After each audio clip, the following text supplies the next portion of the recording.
Hello friends, welcome back to our channel. நம்ம இன்றைக்கி பார்க்க போகிறது ஒரு சிம்பிளான ஈஸியாக செய்யக்கூடிய சிக்கன் கிரேவி தான். எப்படி செய்கிறதுன்னு பார்க்கலாம் வாங்க. நான் இங்கே ஒரு பேனில் 2 டேபிள் ஸ்பூன் எண்ணெய் ஆட் பண்ணிக்கிறேன். ஆயில் சூடானதும் ஹோல் கரம் மசாலா சேர்த்துக்கலாம். ஒரு பே லீஃப், ஒரு சின்ன துண்டு பட்டை, ஒரு ஸ்டார் அனிஸ், 2 கிராம்பு.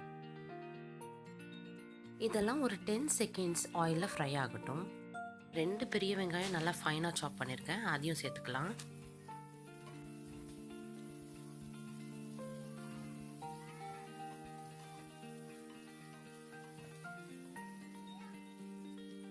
அது கூட நான் ஒரு 2 டீஸ்பூன் இஞ்சி பூண்டு பேஸ்ட் ஆட் பண்ணிக்கிறேன்.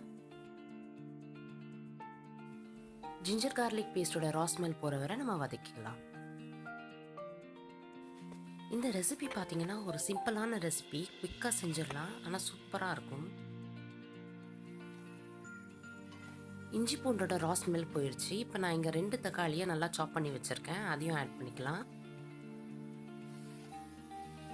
இந்த தக்காளி நல்லா சாஃப்ட் ஆகிற வரை குக் பண்ணிக்கலாம். இது ஒரு 3-4 மினிட்ஸ் ஆகும். லோ ஃப்ளேமில் வச்சு குக் பண்ணிக்கோங்க. இந்த ரெசிபி ரொம்ப சிம்பிளான ரெசிபி. இதை பிகினர்ஸ் இல்லை பேச்சுலர்ஸ் கூட ஈஸியாக செஞ்சிடலாம்.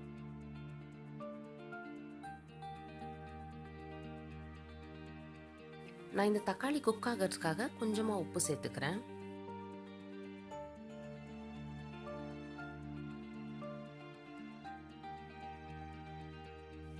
தக்காளி நல்லா சாஃப்ட் ஆகிறதுக்காக நான் மூடியை போட்டு ஒரு 2 மினிட்ஸ் குக் பண்ணிக்கிறேன். நல்லா குக் ஆகிடுச்சு. இதில் நம்ம ட்ரை மசாலாவை ஆட் பண்ணிக்கலாம். நான் இங்கே 2 டீஸ்பூன் குழம்பு மிளகாத்தூள் ஆட் பண்ணிக்கிறேன். இது வீட்லேயே அரைச்சது, அதனால் இதுலேயே தனியா பவுடர் இருக்குது. நீங்கள் தனியாக சில்லி பவுடர் ஆட் பண்ணிக்கிட்டிங்கன்னா அது கூட கொஞ்சம் தனியா பொடியும் ஆட் பண்ணிக்கோங்க.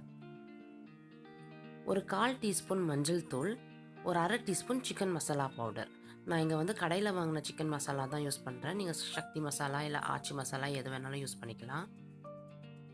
இந்த ட்ரை மசாலா ஒரு 30 செகண்ட்ஸ் குக் ஆனதும் நான் ஒரு கைப்பிடி புதினா, கொஞ்சம் கொத்தமல்லி ஆட் பண்ணி மிக்ஸ் பண்ணிக்கிறேன். நான் இப்போ இங்கே நல்லா க்ளீன் பண்ணி வாஷ் பண்ண சிக்கனை ஆட் பண்ணிக்கிறேன்.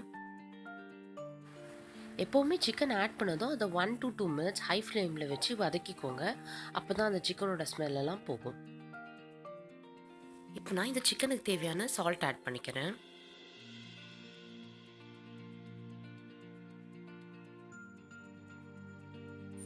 சால்ட் ஆட் பண்ணதும் நல்லா மிக்ஸ் பண்ணிவிட்டு ஓப்பன் ஃப்ளேம்லேயே ஒரு 1 to 2 மினிட்ஸ் குக் பண்ணிக்கலாம். இந்த சிக்கன் கிரேவி வந்து இட்லி, தோசை, சப்பாத்தி, ரைஸ், ஆப்பம் எது கூட வேணாலும் சாப்பிட்லாம், சூப்பராக இருக்கும்.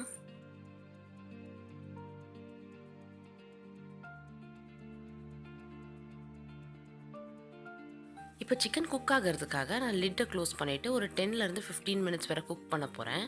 நீங்கள் இடையில அப்பப்போ திறந்து அதை மிக்ஸ் பண்ணுங்கள், அடி பிடிக்காமல் இருக்கிறதுக்கு.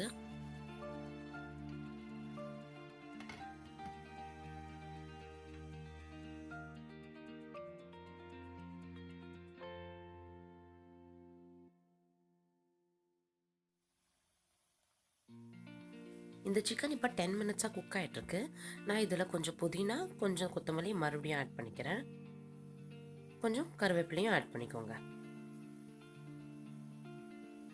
ஒரு தடவை மிக்ஸ் பண்ணிக்கலாம். இது வந்து இன்னும் ஒரு 5 மினிட்ஸ் குக் ஆகட்டும். இப்போ பார்த்தீங்கன்னா சிக்கன் ஒரு 15 மினிட்ஸாக நல்லா குக் ஆயிடுச்சு. நான் இதில் ஒரு டீஸ்பூன் நல்லெண்ணெய் ஆட் பண்ணிக்கிறேன். நல்லெண்ணெய் ஆட் பண்ணதும் ஒரு தடவை மிக்ஸ் பண்ணிக்கலாம்.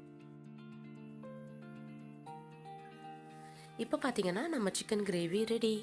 இதில் கொஞ்சம் கொத்தமல்லியை தூவி நம்ம சர்வ் பண்ணிடலாம். இந்த ஈஸியான ரெசிபி உங்களுக்கு பிடிச்சிருக்கும்னு நினைக்கிறேன். நீங்கள் இதை ட்ரை பண்ணி பார்த்துட்டு உங்களோட ஃபீட்பேக்கை ஷேர் பண்ணுங்கள். நீங்கள் நம்ம சேனலில் இன்னும் சப்ஸ்கிரைப் பண்ணலன்னா சப்ஸ்கிரைப் பண்ணிக்கோங்க, லைக் பண்ணுங்கள், ஷேர் பண்ணுங்கள். இதே மாதிரி இன்னொரு இன்ட்ரெஸ்டிங்கான ரெசிபியோட மீட் பண்ணலாம். அன்டில் தென், டேக் கேர், பாய்.